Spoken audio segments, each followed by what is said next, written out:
Hi, folks. Welcome to Ask a Pastor. My name is Pastor Rick at Holy Cross in Stanton. I'm the lead pastor here. And this is our time to go through your questions, to try and answer them as best we can. Today, what we're going to be looking at is the question of why there are so many different ways of worship in different PCA churches. And this is a great question. The PCA, though a Reformed church, though a confessional church, is surprisingly diverse in its practice. In PCA churches, you can go anywhere from finding a church that practices exclusive psalm singing without instrumentation, all the way down to a full worship band with drums, multiple vocalists, electric guitar, smoke, lights, the whole deal. And that could be confusing to people. Why is it that the PCA has such a diversity of worship practices? That's especially difficult to understand for folks who may have come from more liturgical traditions, say Anglicanism, even Lutheranism, or especially Roman Catholicism. And that's because those traditions, you have a fairly consistent experience from church to church. That is not to say that they are all the same, but in the sense of the broad outline of the service, you're going to have the same thing. But even in our area PCA churches, you're going to find a lot of difference. So in our area, in the Shenandoah Valley, especially the upper part of the Shenandoah Valley, there are 4 in our immediate vicinity. There are 2 in Harrisonburg, 2 PCA churches in Harrisonburg, 1 here in Stanton, that's Holy Cross, and then 1 in Waynesboro. And all of us are within about 35 to 40 minutes of one another. And from those 4 churches, you're going to get very different experiences. At one of the churches in Harrisonburg, you're going to get primarily Trinity hymnal hymns sung with a piano accompaniment, and that's about it.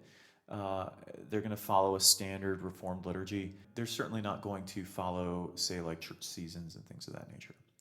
Then at the other PCA church, a little bit larger, they have a full worship band. When I went there as a college student, the worship looked like 4 or 5 songs and then a sermon, and that was about it. Today, you're going to see a few more elements, prayers, scripture readings, but still a focus on music and preaching. Here at Holy Cross, you're going to find what we would consider a balance. Other people might not consider it that, of liturgical elements such as prayers, confessions of faith, confessions of sin. You're going to find music, especially as we celebrate the Lord's Supper, which we do weekly. Certainly preaching, and preaching is central to our worship in the Reformed tradition, as well as recitations and scripture readings. And then if you were to go to Tabernacle, you're going to find something very similar to ours, because we share a lot of DNA, but probably it certainly doesn't shift like ours does every once in a while in 2 or 3 times a year, which is when our liturgy shifts a little bit. And so how is it that you can have 4 churches so close together with 4 different ways, and I wouldn't say very different ways, but with some of them there are very different ways of the practice of our Sunday morning worship? Well, a lot of the answer to that question stems from one of the principles of the Reformation. A lot of people believe, probably for good reason, that the center of the Reformation focused on the doctrine of justification by faith, and that was certainly a very big deal, or centered on the expectation or the doctrine of the church, especially in regards to what constitutes a true church, maybe the issue of authority, whether it's scripture or tradition, but really what we have in a lot of cases is very practical pastoral matters in the Reformation. There are the doctrine of justification by faith is a very big deal. Another doctrine that was a very big deal was the doctrine of the Lord's Supper and the practice of communion. But in addition to that, had to do with worship practices. Now you may ask and wonder why it is that it would have to do with worship practices. But here's where this comes into play. One of the hallmarks, especially the Reformed tradition during the Reformation, was that Scripture alone is allowed to bind the conscience. That Scripture alone is the authority, that we are governed by it. In fact, in regards to our worship, the Reformed tradition has something called the regulative principle of worship, the regulative principle. And what that states is that if it is not commanded in Scripture or or noticed by good and necessary inference, that it is therefore forbidden. So this is why certain things that become a big deal in our culture and Christian culture are kind of not seen as something that we do a ton of in the PCA. Things like drama or liturgical dance or things of that nature that you might find in non-denominational churches or things like that. It's not something we do because we don't see it commanded in Scripture or even from good and necessary inference. However, the other side of that is that what we would find in our tradition, the idea of an authority other than the Bible commanding how we are to do worship is something we are opposed to. Okay, so what we mean by that is that we understand the Bible teaches there are certain elements, certain things that should be done in Scripture. Preaching, the reading of the Word, the prayers, the sacraments, certainly the singing of psalms, hymns, and spiritual songs. All of that's commanded in Scripture, and we see things like confessions of faith in the letters of Paul and things of that nature. And so we do those, but how we do those may be different. And how we practice those things may be different. In fact, some of you who may be familiar with the PCA or a little more familiar with the PCA know that we have this book called the Book of Church Order, the BCO. And the BCO is kind of a governing text in how we do a lot of things. So the first part of it is how we do the government of the church, the certain and particular brand of Presbyterianism we do. So that covers everything from what is that makes up a church, how do you start new churches, how do you call elders and deacons, what are they supposed to do, all the way down to the ordination process for pastors, and even how those pastors may move on and how that's done. Then you have what's called the rules for discipline, and the rules for discipline cover church discipline as it's commanded in Scripture, and works out a process in such a way that it helps to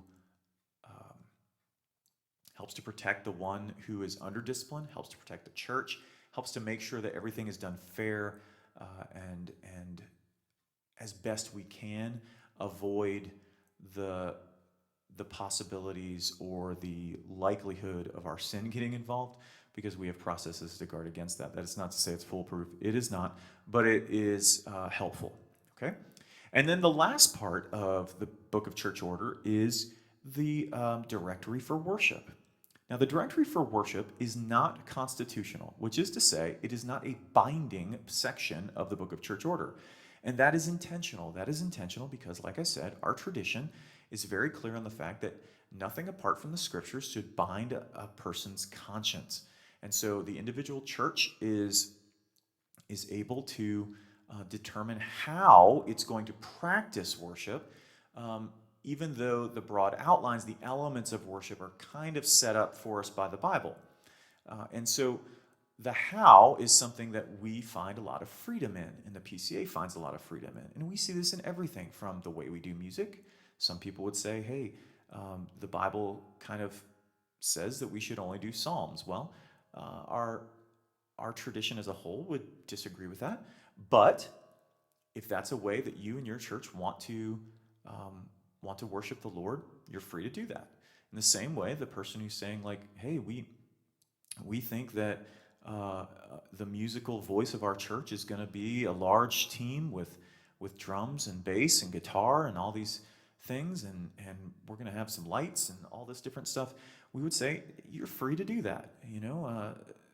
Not every church may be able to do that. Not every church some churches may find that distracting. But if that's contextual for you, you're free. The how of what you do, you're free to do that, because the Directory for Worship is not binding on us. Now, there is an exception to that. The exception is the chapters on the sacraments. The chapters on the sacraments fall, I believe they're 56, 57, 58 in the Directory for Worship. Yeah, the chapter 56 deals with baptism. 57 deals with how to admit people to the sealing ordinances, which is another way of saying admitting them to the Lord's Supper and to baptism.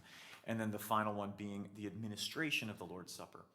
Now, those were made constitutional, and they were made constitutional because the PCA, as a young denomination, I know it doesn't seem young, 1973 is a long time ago for some of us, before some of us were born, but for me at this point, though it's before I was born, it's still not, it doesn't seem as long ago as it maybe used to. But the PCA was having a problem as regards to the individual churches practicing the installation of elders and deacons and whether or not they agreed with our position as a tradition on infant baptism and things of the like. And so the General Assembly and the presbyteries made those 3 chapters in particular constitutional, which means they are binding. Now, I say that at the same time acknowledging that I've been in 6 or 7 PCA churches, and I have never been in a PCA church that follows the Directory for Worship's chapter on the administration of the Lord's Supper.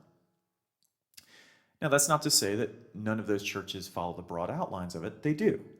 Being that communion should be observed frequently, that it is when we set the table for communion, we fence it, which is to say we say that as the Lord's table, it is a covenant sign and seal that is for those who are in covenant with the Lord. In other words, those who have professed their faith publicly. They've placed their faith fully and finally in the finished work of Jesus, that they've received the covenant sign of baptism, either as an adult or a child, and they have joined themselves to a gospel-preaching church. And if that's true, then they can come to the table. And if not, well, then it's not something that's for them yet.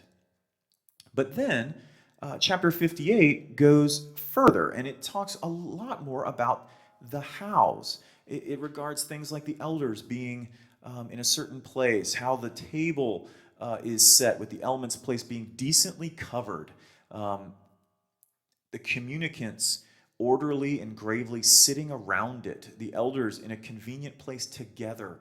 I've never been in a PCA church where I've seen the elders get up and move before the Lord's Supper and kind of sit all together or be up sitting around the table. I've certainly never seen any communicants get up and sit around the table. I've never been in a church with a table big enough to put all of their communicants around it. Here in our church, we have people come forward, and then the elders or an elder and a deacon distribute the elements to the people who are coming forward. In other churches I've seen, the teaching elder or the pastor will fence the table and then distribute the elements to those who will then go, it could be anyone at that point, who then passes them down the aisle, and each of the individual members pass them to one another, pass the elements to one another.